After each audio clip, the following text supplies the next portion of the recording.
با افزایش تاثیر تحریمات آمریکا بر ضد ایران در این کشور در فروش بنزین محدودیت جاری کردند. شرکت ملی توزیع محصولات نفتی ایران روز 14 نوامبر گفت که هر یک راننده ماشین خصوصی حق دارد در یک ماه 60 لیتر بنزین بگیرد. اگر از این بیشتر بخواهد باید برای هر لیتر نه 9 سنت بلکه تقریبا 13 سنت بپردازد. قیمت بنزین برای تاکسی ها و ماشین های یاری تعجیلی نیز تقریبا 13 سنتی می شود، ولی آنها حق دارند تا 500 لیتر بنزین بگیرند. ساکنان تهران می گویند چون این محدودیت و نرخ گذاری زندگی مشکل مردم ایران را مشکل تر می کند. وضعیت بدتر میشه برای مردم. شما حسابش کن بنزین لیتری 1000 تومان شده 3000 تومان. قطعاً همه چی، مواد غذایی، کلاً همه چی گرونتر میشه دیگه.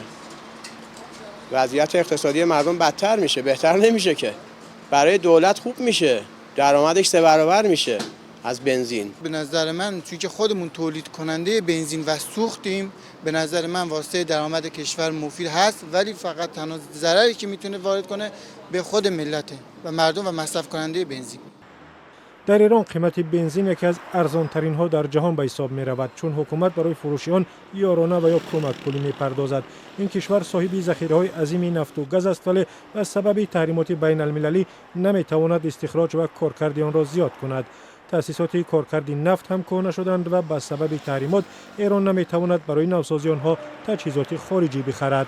محدودیت در فروش بنزین در زمان محمود احمدی نژاد رئیس جمهور سابق در سال 2007 سبب خشم مردم ایران شد و در آن سال ازدحام‌های خشمگین چند نقطه بنزین فروشی را آتش زدند. این محدودیت را سال 2015 از بین برداشتند. بعد از آنکه امریکا از سازش اتمی با ایران خارج شد و دیگر باره به ضد جمهوری اسلامی تحریمات اعمال کرد، بسیاری از ایرانی‌ها می‌گفتند ممکن است محدودیت در فروش بنزین برگردد.